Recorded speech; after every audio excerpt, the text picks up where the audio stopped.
Peço que os irmãos abram suas Bíblias, livro de Gênesis, capítulo 28, versículo 12. E sonhou, e eis uma escada posta na terra, cujo topo tocava nos céus. E eis que os anjos de Deus subiam e desciam por ela. Verso 16. Acordando, pois, Jacó do seu sono, disse: na verdade, o Senhor está nesse lugar, e eu não o sabia. E temeu e disse: quão terrível é este lugar!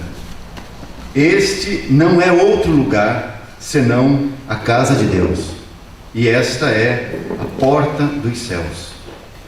Agora vamos ao Novo Testamento, 1 Timóteo, capítulo 3. Perdão, irmãos, Ezequiel, capítulo 40. Desculpa. Ezequiel, capítulo 40, versículo 1. No ano 25 do nosso cativeiro, no princípio do ano, no 10º dia do mês, 14 anos depois que a cidade foi conquistada, naquele mesmo dia veio sobre mim a mão do Senhor e me levou para lá. Em visões de Deus me levou à terra de Israel e me pôs sobre um monte muito alto, sobre o qual havia como que um edifício de cidade para o lado sul. E havendo-me levado ali, eis que um homem cuja aparência era como a do bronze, tendo um cordel de linho na sua mão e uma cana de medir, e estava em pé na porta. E disse-me o homem: filho do homem, vê com os teus olhos e ouve com os teus ouvidos, e põe no teu coração tudo quanto eu te fizer ver, porque para tu mostrar foste tu aqui trazido. Anuncia, pois, a casa de Israel tudo quanto vires. Agora o capítulo 41, versículo 1. Então me levou ao templo e mediu os pilares, 6 côvados de largura de um lado e 6 côvados de largura do outro, que era a largura da tenda.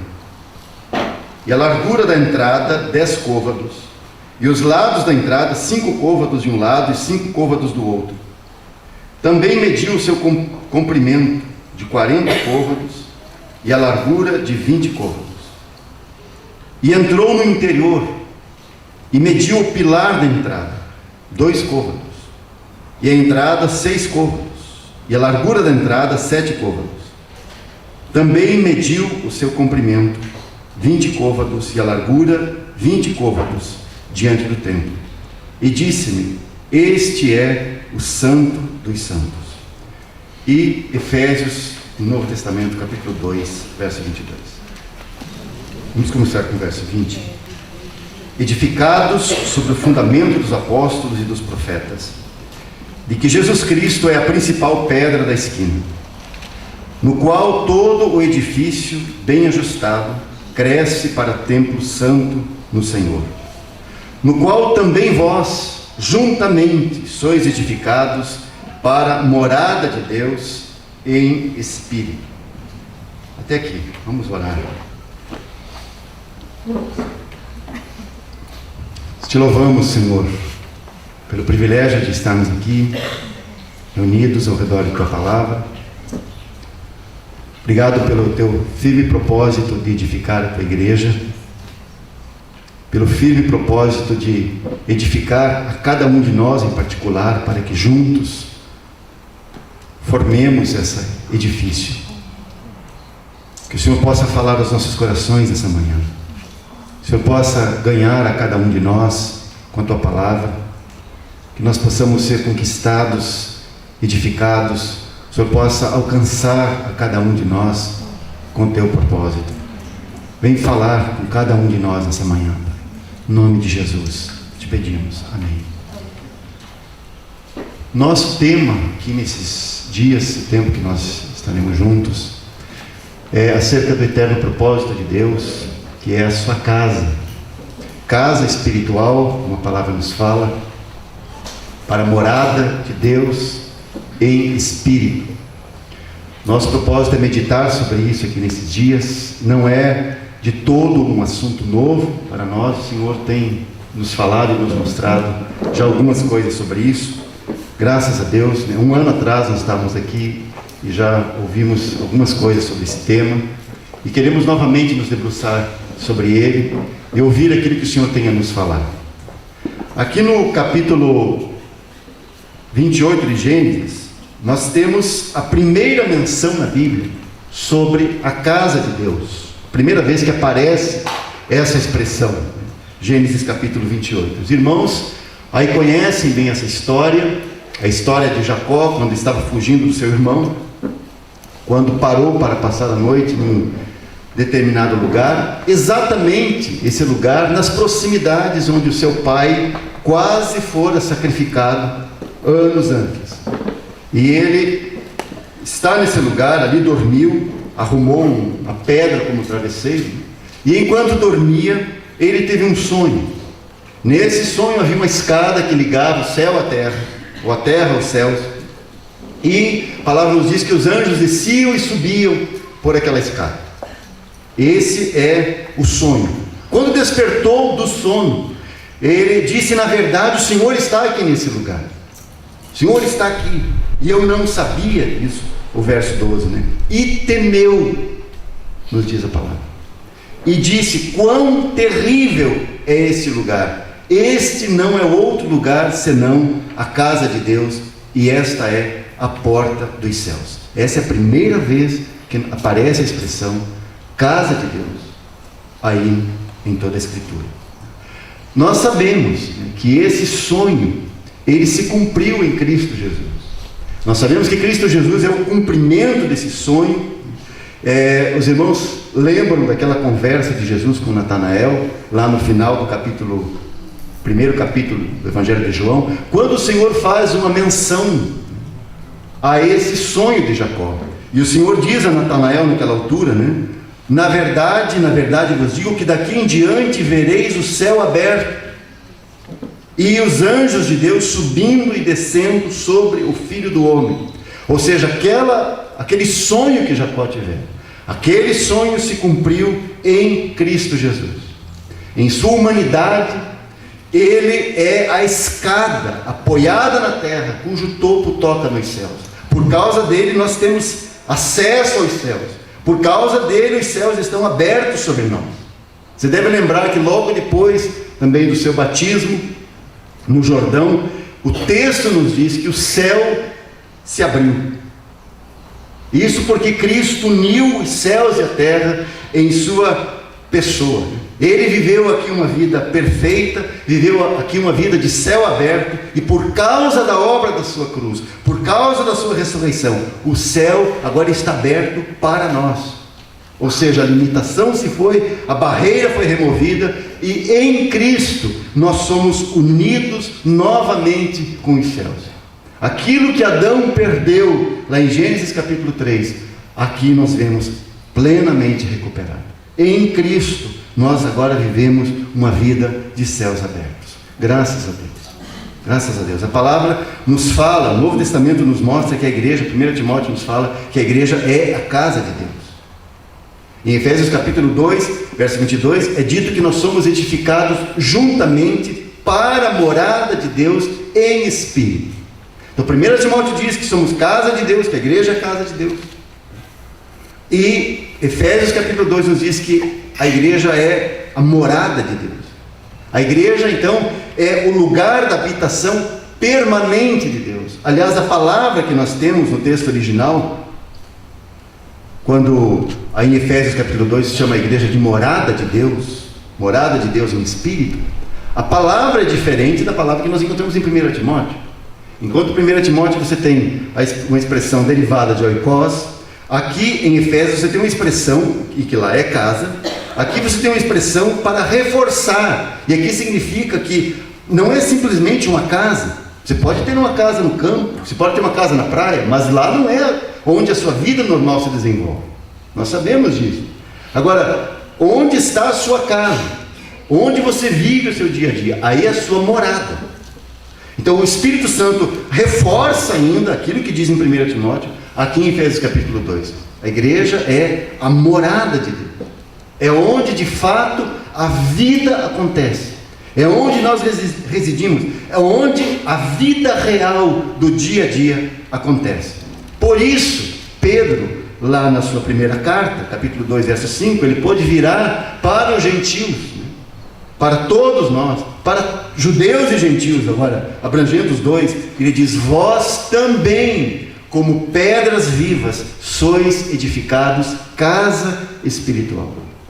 Eu tenho a impressão que quando Pedro usa essa expressão, quando o Espírito Santo usa essa expressão, casa espiritual, parece que ele está juntando aquela expressão casa de Deus de 1 Timóteo, aqui com morada de Deus em Efésios capítulo 2. Quando se junta essas duas coisas, essas duas expressões, nós podemos dizer que então há uma casa espiritual. Isso é a igreja. Graças a Deus. Quando o Novo Testamento fala da casa de Deus, Paulo especificamente chama Deus lá de Deus vivo. Casa espiritual do Deus vivo. O Deus vivo é quem mora na igreja. O morador principal é o próprio Deus. E quando nós falamos sobre isso, amados, que é casa do Deus vivo, casa do Deus vivo, nós sabemos então que se Ele é um Deus vivo, Ele deve ser uma pessoa experimentada, provada por todos aqueles que são da igreja e a igreja. Tudo isso não são verdades teológicas que nós guardamos, que nós preservamos, que nós recebemos como herança espiritual. Claro, nós recebemos muita herança espiritual nesse aspecto. Muitas coisas, mas amados, não podem ser apenas verdades teológicas que nós recebemos. Elas precisam ser verdades provadas. Pois então, todos aqueles que formam a igreja, eles nasceram de Deus, devem ter nascido de Deus, receberam a vida dele. Eles verdadeiramente nasceram do alto, e porque nasceram do alto, a vida de Deus está nele. Pois agora, o Deus vivo certamente se move e opera em sua casa, que é a igreja. Isso quer dizer que em cada um dos seus, Ele está fazendo algo. Não pode haver alguém, né, que pense ser da igreja, onde nada está acontecendo, em cuja vida nada está acontecendo. Se você é da igreja, se você pertence ao Senhor, se você nasceu do alto, algo está acontecendo na sua vida, porque Deus está operando em nós, Ele está fazendo algo em cada um dos seus.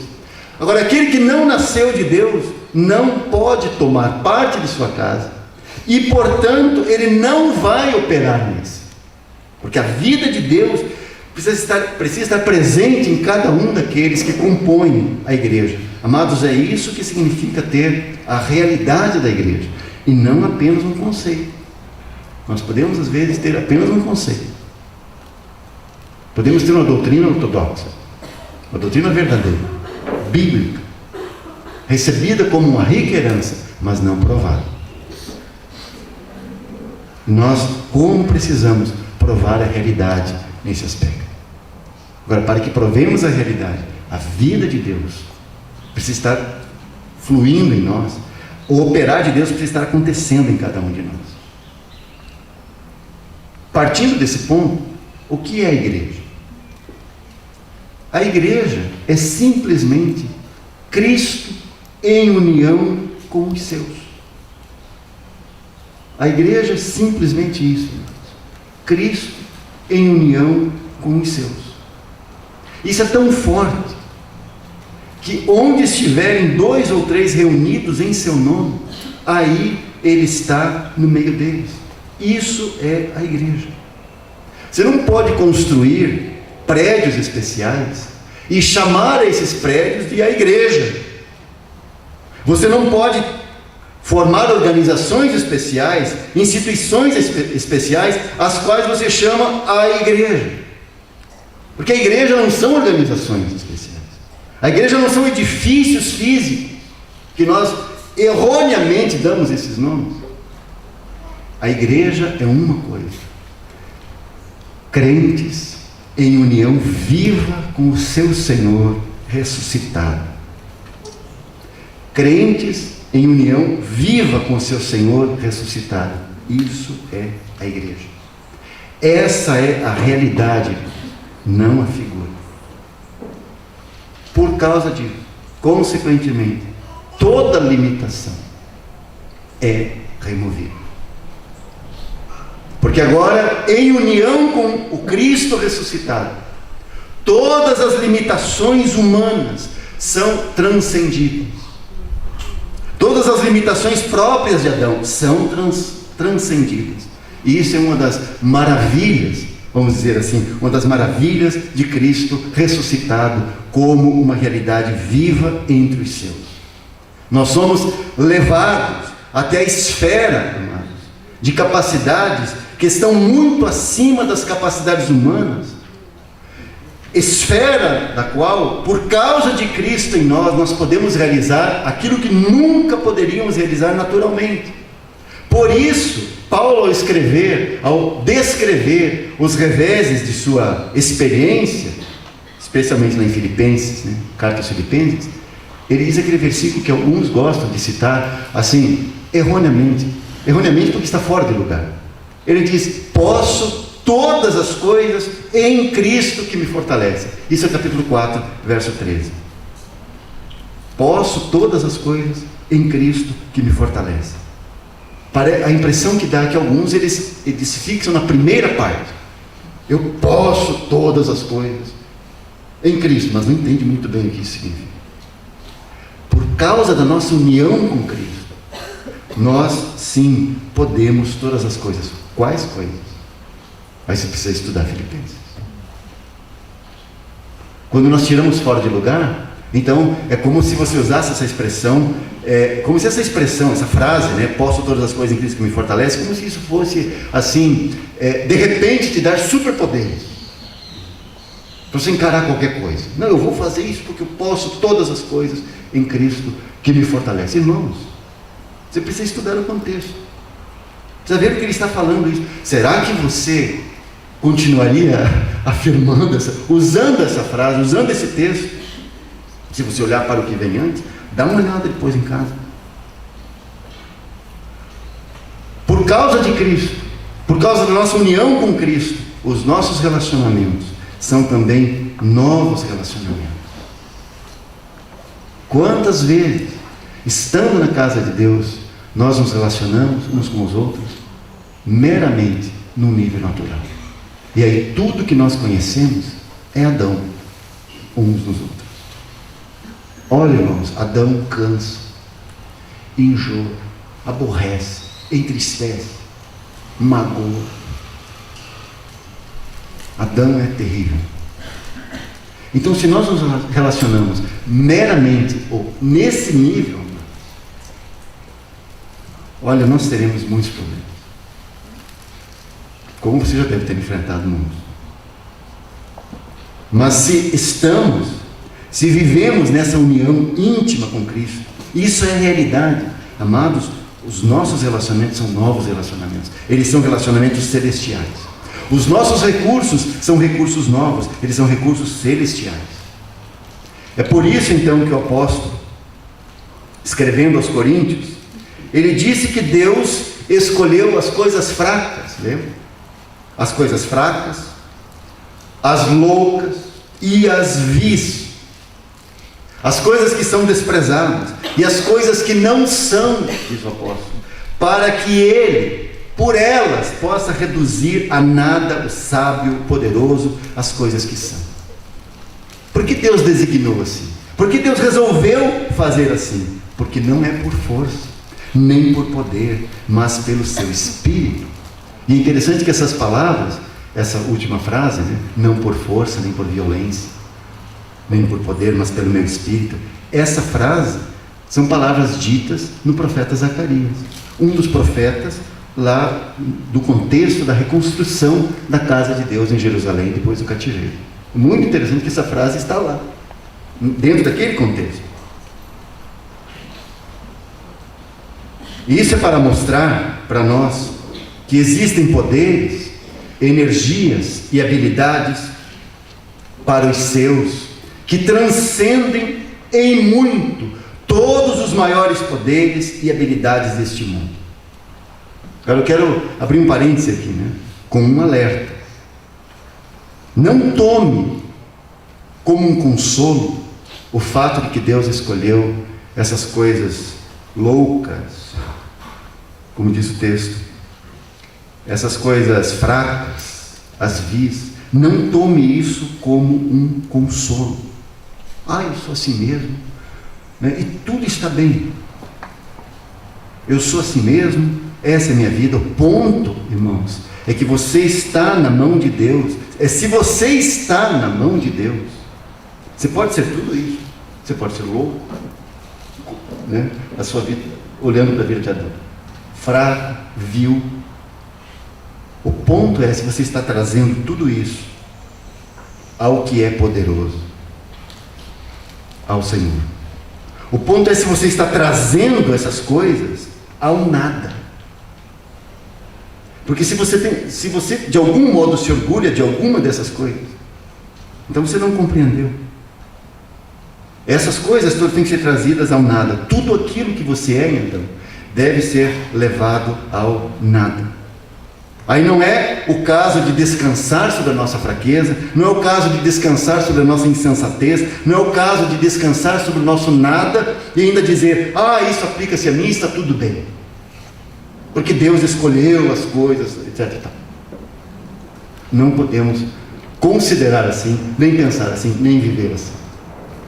Amados, a intenção de Deus é sim nos esvaziar disso tudo, para que Cristo seja tudo em todo.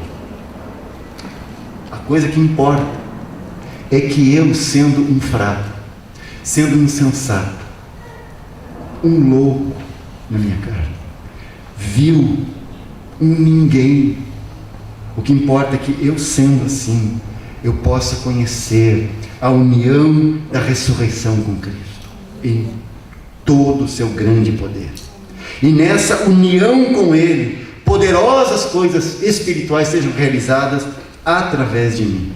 É isso que importa. Então eu não estou focado em cima dessas dificuldades ou dessas loucuras, não, estou focado nisso, que o que importa é que eu possa conhecer a união da ressurreição com Cristo, que eu possa conhecer essa verdade, provar essa verdade ainda com mais profundidade. Ora, se vivemos assim, o conjunto de pessoas assim, amados, isso é a igreja. Por isso então ela é o lugar da morada, é o lugar da habitação de Deus na terra, é onde Ele está trabalhando. E isso é o significado de ser morada de Deus. Ele mora na sua igreja. O que Ele está fazendo na sua igreja? Trabalhando, trabalhando, trabalhando e trabalhando entre nós. Nós somos a sua casa, nós somos o lugar do seu descanso, o lugar onde Ele fica bem à vontade. O Senhor está à vontade em nossas vidas. As coisas aqui nessa casa, elas devem ser feitas exatamente segundo a vontade do proprietário. Então o que importa aqui não é quão satisfeito eu estou, se você está satisfeito com as coisas na vida da igreja, mas o que importa é se Deus está satisfeito. Deus está satisfeito com as coisas, Deus está satisfeito conosco. A igreja é a habitação, é a casa de Deus. Ele é o morador principal, é Ele a quem devemos agradar. Ele está satisfeito. Interessante, quando você visita uma casa, imediatamente você passa a conhecer o dono da casa. Você vê a disposição dos móveis, os enfeites da casa, e olhando para a disposição da casa, você já conhece um tanto dos hábitos do dono da casa, dos donos da casa, o temperamento, as preferências, as coisas que agradam ou desagradam. Você passa a conhecer o dono da casa. Amados, na casa de Deus é do mesmo modo. Por isso o Senhor é tão detalhista. Nós temos na antiga aliança, já tenho citado aos irmãos aqui em Curitiba, quantos detalhes nós temos, como o Senhor é detalhista. Quando você olha para o tabernáculo, você chega a exaustão, aquelas descrições todas nos deixam exaustos, com tantas medidas, tantos detalhes. Assim é Deus. Essa é a sua mente. Se Deus assim procedeu com aquele tabernáculo transitório, será que Deus trataria diferente aquela que é a noiva de seu filho? A sua casa, o lugar da sua morada? Não. Deus continua sendo detalhista. E em todos os detalhes que você vê, você pode conhecer um pouco mais de Cristo Jesus. Quão grandioso Ele é. Quão rico Ele é. É muito interessante considerar aqueles últimos capítulos do livro de Ezequiel. Nós lemos aí alguns versículos do capítulo 40 e do capítulo 41.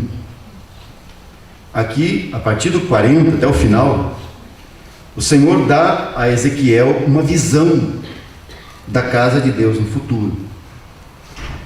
E é maravilhoso perceber que nós temos ali basicamente os mesmos elementos que João viu no Apocalipse. Temos coisas muito parecidas.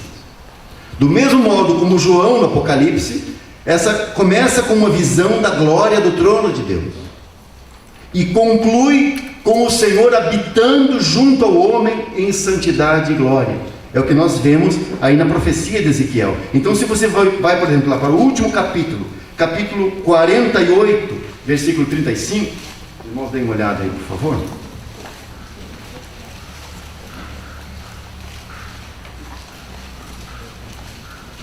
Nós temos as medidas da terra aqui, e aí no final, a última frase, versículo 35. E o nome da cidade, desde aquele dia, será: o Senhor está ali. Isso é o final desses capítulos 40 a 48. Quando você vai para o final do Apocalipse, o que você tem? Você tem a mesma coisa? Vamos conferir? Capítulo 21.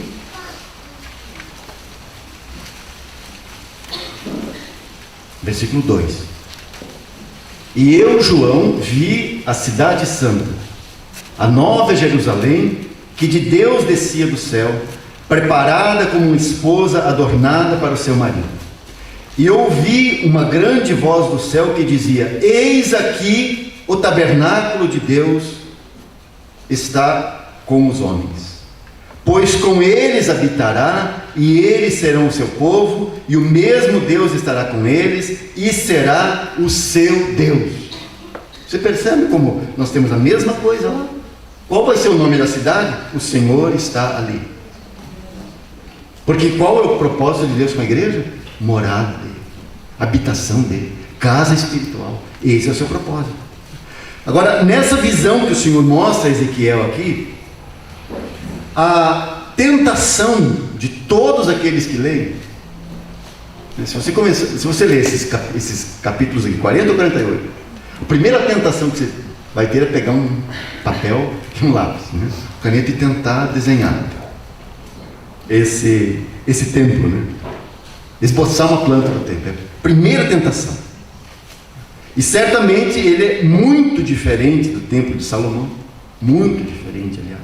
Muitos já tentaram colocar no papel algumas imagens desse templo. E interessante que os irmãos que já tentaram fazer isso, o testemunho deles é que eles só fizeram uma coisa assim, um esboço por fora, como eles conseguiram captar do texto. Mas o testemunho deles é assim, que chega um ponto em que se fica perdido naqueles infindáveis detalhes que nós temos aí nesses capítulos. E fica perdido, porque trata-se de um edifício impossível de caber nos padrões de matemática, de física e arquitetura aqui da Terra. Teve um irmão que disse: talvez a partir da física quântica se possa ter um vislumbre melhor desse projeto. E por quê? Porque eu não sei explicar física quântica, eu não espero uma explicação sobre esse assunto. Eu sei que na física quântica, tempo e espaço perdem a sua significação linear. Não tem sentido. Então, de maneira assim, não exaustiva, eu vou procurar demonstrar isso. Primeiro que nós temos aqui é que essas medidas, as medidas que temos, todas estão em côvados ou canos. Eu não quero me deter exatamente no tamanho da cana ou do côvado. O que eu quero mostrar aos irmãos é assim: essas medidas são antifísicas. Se você seguir no capítulo 40, nós lemos até o versículo 4, se você seguir ali em diante, você vai perceber que o lugar começa pequeno. Você entra por uma porta estreita, é só você fazer o cálculo, tá? Multiplica o côvado por 50 centímetros, é isso um côvado? Aí você vai ver que é um lugar pequeno. Quando você entra nesse lugar pequeno, você olha de fora, é um lugar pequeno, você entra, o espaço começa a crescer, o ambiente começa a crescer, tudo começa a crescer. A sequência da leitura mostra então que as dimensões do lugar vão ficando cada vez maiores. Você primeiro passa por aquela estreita porta, por aquela pequena porta, e então tudo começa a crescer diante de si. Uma outra coisa é que o crescimento é para dentro. Então, do versículo 7 aqui, você pode ler isso depois, do versículo 7 do capítulo 40 até o capítulo 41, verso 5, quanto mais se entra, mais aquelas dimensões aumentam, vão ficando cada vez maiores, as suas dimensões, os seus espaços. Isso é o que acontece. Em terceiro lugar, aí você vai, versículos 6 e 7 do capítulo 41, mas o lugar não apenas cresce para dentro, né? O interior fica gigante, mas ele cresce para cima. E é aí que se perde. Você vai tentando desenhar, peraí. Porque começou, olha de fora, o lugar é pequeno. Você entra num negócio volumoso, gigantesco. E aquilo vai crescendo para cima.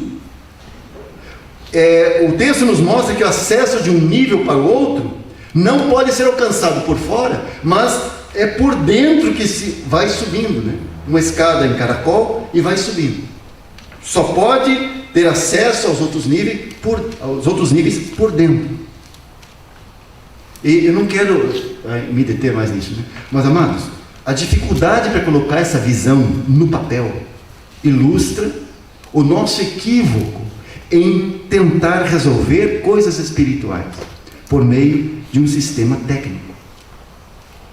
Esse é o grande perigo ao lidarmos com a casa de Deus. Essa é uma casa espiritual. Por isso, todas as vezes que nós tentamos transformar essa casa num sistema técnico, facilmente nós destruímos a vida, porque é uma casa espiritual. A nossa tendência natural, tendência humana, é transformar aquilo que é espiritual num sistema técnico.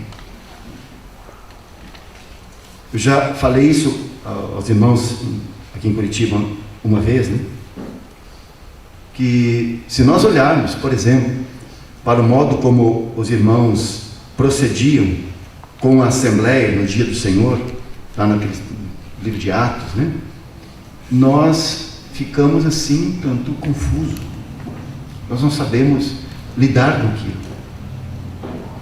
E, sem dúvida, o Espírito Santo tinha todo lugar para se mover, para conduzir, para dirigir, principalmente a reunião dos santos.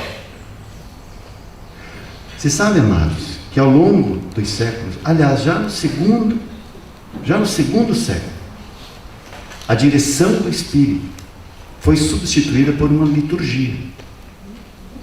Então, quando você vai ler os escritos dos chamados pais apostólicos, começo do segundo século, você já percebe esse sistema ali estabelecido. Você percebe a linguagem. Porque essa é a nossa tendência. Você pode olhar para aqueles escritos e criticar, né? Deve criticar, sim. Mas você deve lembrar que essa é a nossa tendência. Essa é a nossa natureza. Nós vamos tornando tudo muito técnico. Sim, agora nós temos uma ordem de culto. Agora nós vamos proceder assim ou dessa forma tal. Amados, nós estamos lidando com algo espiritual. Nós não podemos transformar aquilo que é espiritual num sistema técnico. E é isso o que tem acontecido, o que vem acontecendo nessa longa história da igreja, nessa longa caminhada da igreja aqui na Terra. Lamentavelmente, quando nós vamos chegando no final do livro de Atos, essa tendência já está presente. Isso já está ali. Todo esse sistema cristão que vemos hoje, irmãos, já estava surgindo, já tinha sinais ali. Por isso, quando Pedro, Paulo e João escrevem as suas segundas epístolas, nós vemos avisos solenes contra esse desvio. Nós podemos perceber, por exemplo, no que se tornaria o serviço dos anciãos, dos presbíteros da igreja. Qual é o alerta que nós temos? Se transformaria num negócio. Farão de vós negócio. E ainda no livro de Atos, Paulo, antes de partir para Jerusalém, de onde saiu preso, levado a Roma, antes disso, encontrou-se com os anciãos de Éfeso, em Mileto. E qual é o alerta que ele dá para eles? Ele diz que esses homens, esses anciãos, de homens espirituais que eram, se tornariam em lobos cruéis, que procurariam atrair para si os discípulos. E você sabe que para você manter um bom negócio, você precisa ganhar a atenção do consumidor. Você já pensou, amados? O alerta que temos é que esses anciãos se tornariam em homens de negócio. Negociando o quê? Vidas. Mega empresários de vidas. De ovelhas. Farão de vós negócio. Como você faz isso? Você precisa de uma personalidade magnética, atraente.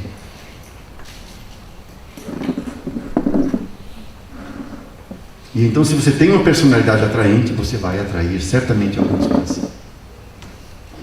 Alguns não, muitos.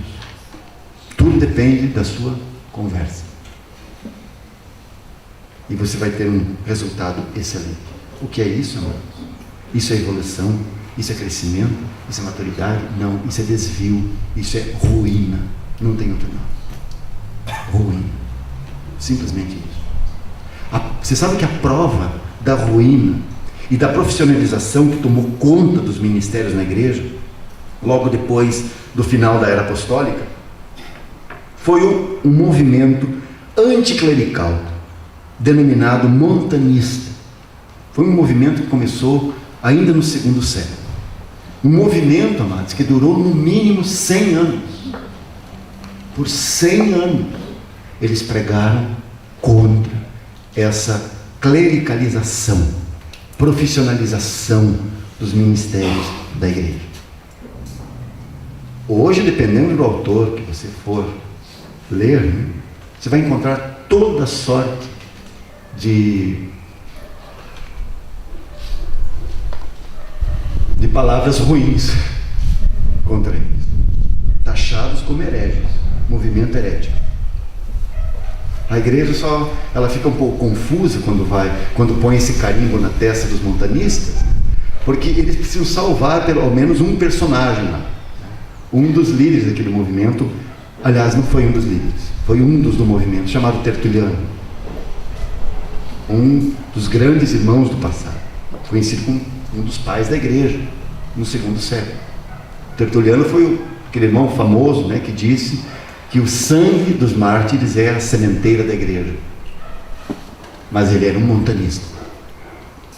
Combateu e lutou contra a profissionalização e foi um anticlericalista, nós podemos dizer. Lutou contra ele. Por que há esse aviso? Porque isso iria acontecer. Nós podemos fazer isso tranquilamente. Agora, amados, a casa de Deus não é um sistema. A casa de Deus é uma casa espiritual. O problema é que os homens se apoderaram da verdade e reduziram a verdade a um sistema fixo. Eles tiraram as coisas dos lugares celestiais e as trouxeram para o campo terreno. E quando fizeram isso, eles mataram a verdade espiritual.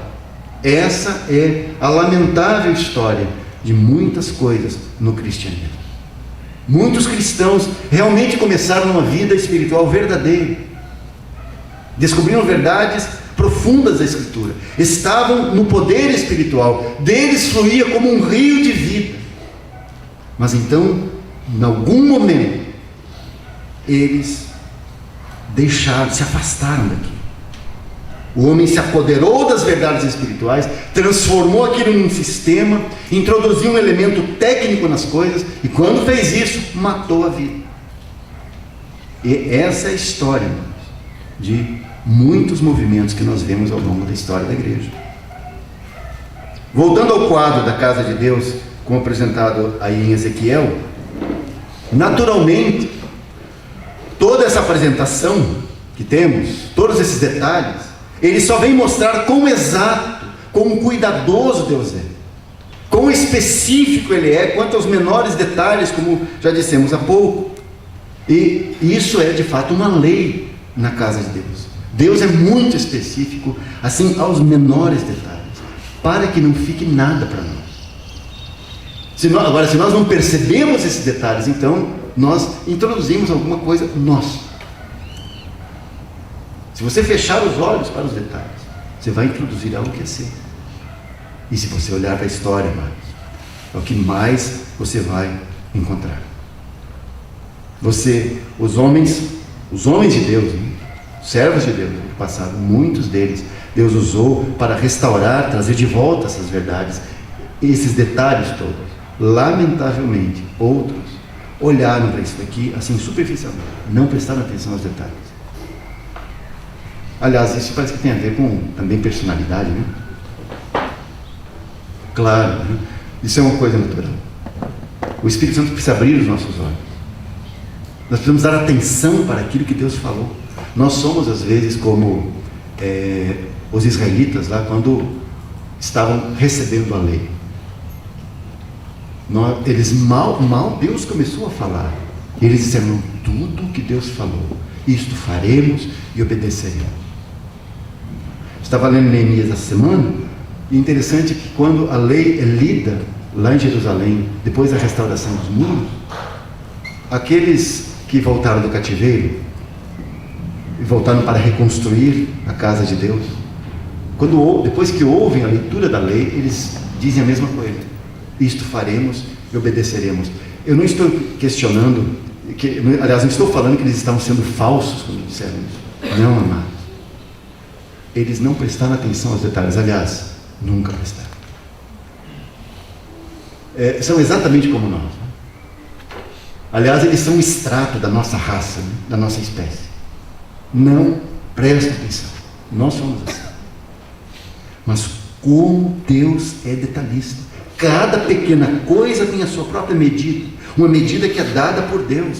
E nós não estamos autorizados a torná-la nem maior, nem menor. Ela deve expressar exatamente aquilo, ou deve expressar com precisão aquilo que está na mente do Senhor. Como eu já disse, né, há uma tremenda quantidade de detalhes aqui, mas cada parte disso representa um cuidado específico de Deus em relação às coisas conforme a sua mente. Nós devemos ao mesmo tempo reconhecer que não é um sistema que Deus está mostrando aqui. Não é um sistema.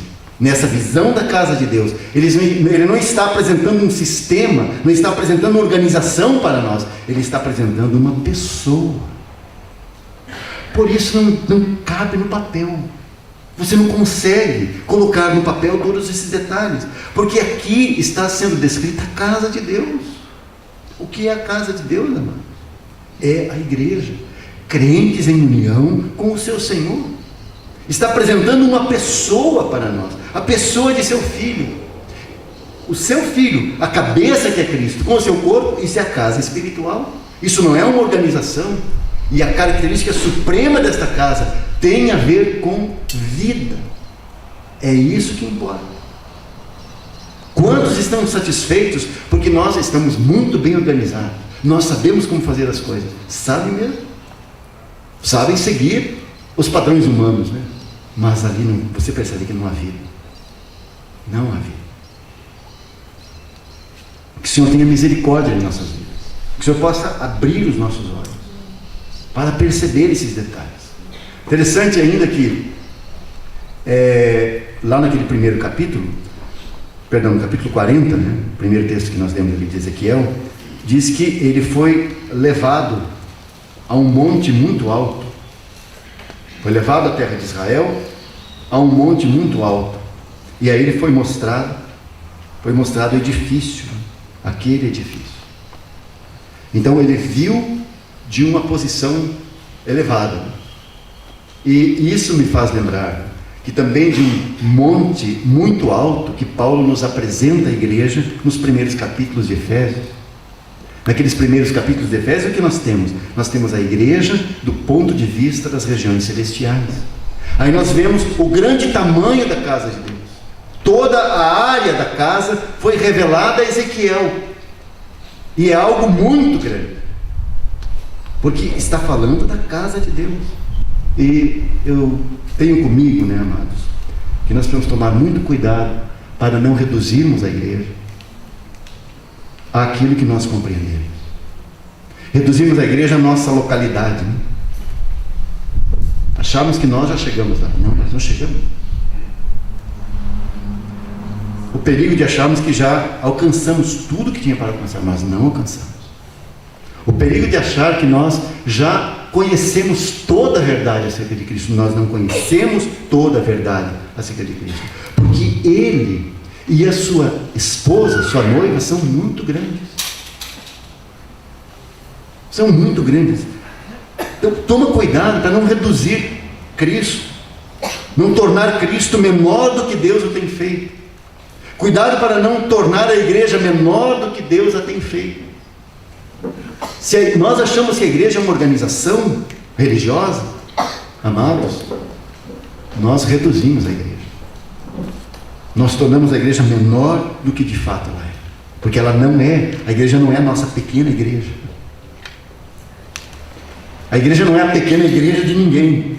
Ela é muito maior do que os nossos pensamentos. Ela vai muito além das nossas imaginações, porque trata-se de um Cristo e de uma igreja muito grande. É o que nós encontramos nas Escrituras.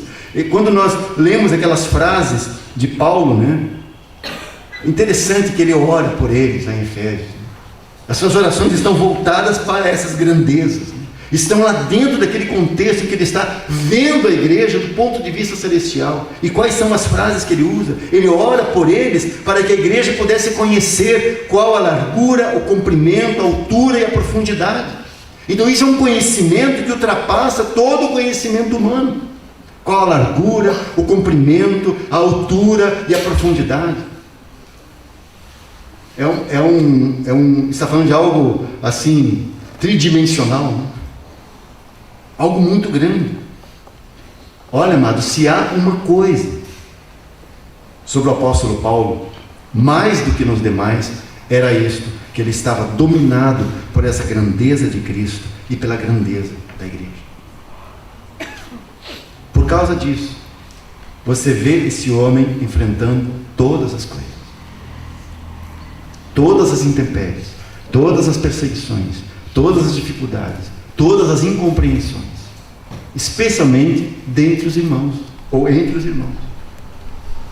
Ele viu essa casa, ele viu a grandeza dessa casa, e ele disse: olha, eu deixei tudo para trás, tudo para minha escolha, para que eu possa conhecer a Cristo, para que eu possa conhecer a sua grandeza, porque a casa de Deus, amados, preenche todas as coisas. Todas as coisas são preenchidas por ela também. Essa é a riqueza que nós temos em Paulo, muito especialmente. Ele viu, ele contemplou a igreja dessas regiões celestiais. E quão grandes coisas ele nos fala aí. Graças a Deus por essa obra. Ele foi dominado por essa consciência continuamente. Por isso, podia falar, né, da profundidade das riquezas, tanto da sabedoria como da ciência de Deus, lembra? Quão inescrutáveis são os seus caminhos, admirado com a grandeza da obra de Deus, com a grandeza da casa de Deus. Fala das abundantes riquezas, fala da sobreexcelente grandeza do seu poder.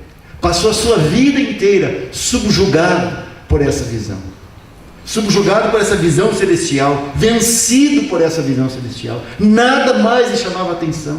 Podia dizer mesmo: todas as coisas são para mim como escória, não valem nada diante da grandeza de Cristo. Nada pôde demovê-lo de Cristo, absolutamente nada, por causa daquilo que ele viu, a visão celestial que Deus lhe deu, dessa grande casa. Que o Senhor possa nos ganhar desse mundo, que Ele possa abrir os nossos olhos. Nós passamos os olhos muito rapidamente, né? Nós não prestamos atenção. Nós somos assim em todas as coisas. Nós somos assim nos relacionamentos com as pessoas, nós somos assim no nosso relacionamento com o Senhor, nós somos assim com a Escritura. Nós passamos os olhos rapidamente, não prestamos atenção. Você deveria prestar mais atenção nas coisas. Que o Senhor cative os nossos corações, que nós possamos de fato ver quão grandioso Cristo é, quão grande é a sua casa. Amém, amados? Vamos ficar em pé. Nós te louvamos, Senhor, pelo privilégio que temos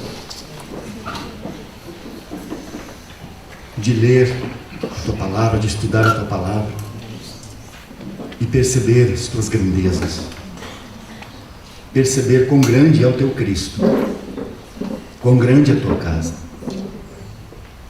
Nós vimos tão pouco, carecemos que o Senhor abra os nossos olhos, carecemos que o Senhor nos dê mais entendimento da Tua Palavra, para que possamos ter um vislumbre da grandeza de Cristo, da grandeza de sua noiva. Que o Senhor possa romper com as coisas que reduzem essa visão de Cristo, essa visão da igreja. Que o Senhor trabalhe em nossas vidas, Senhor, abrindo os nossos olhos, que nós possamos perceber isso na Tua Palavra.